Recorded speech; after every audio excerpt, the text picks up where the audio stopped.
PDC et ses alliés du centre droit, le Parti bourgeois démocratique et les Verts libéraux, ont une ambition bien marquée pour ces élections et un programme qui s'articule autour de 3 axes.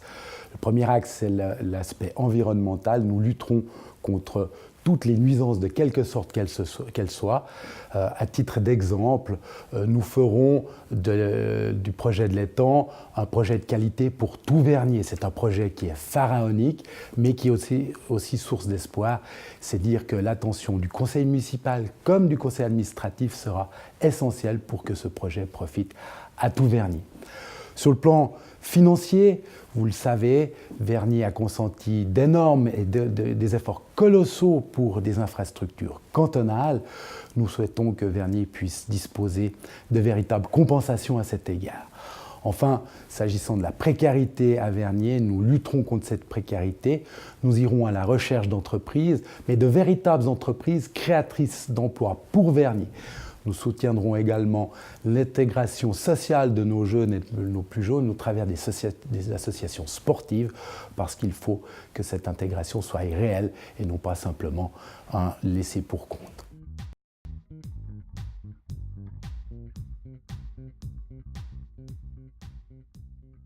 Sans hésitation, l'aménagement du territoire, l'aménagement de notre lieu de vie. À titre d'exemple, nous ne voulons pas des entreprises polluantes du PAL, Praille-Cassa Vernier, cet immense projet. Elles ne doivent pas venir à Vernier.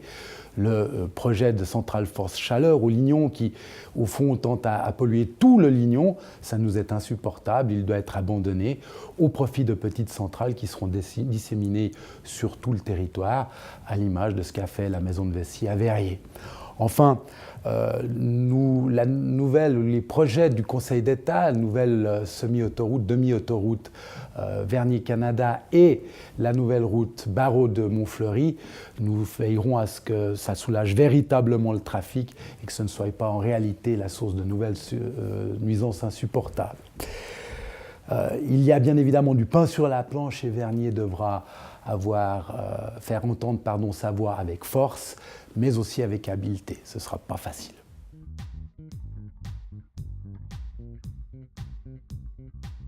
J'ai un énorme faible pour notre joyau qu'est le Rhône à Vernier. Nous avons eu une chance incroyable de pouvoir acquérir, renaturer et entretenir ces berges. Si vous ne l'avez pas fait, n'hésitez pas, allez-y, flânez, admirez cette nature ou bien simplement écoutez le bruit de l'eau qui coule, vous en ressortirez ressourcés. Ce n'est pas pour rien qu'au fond, nos armoiries comportent une truite, c'est un poisson noble, c'est l'emblème de notre joyau et il faudra véritablement le choyer.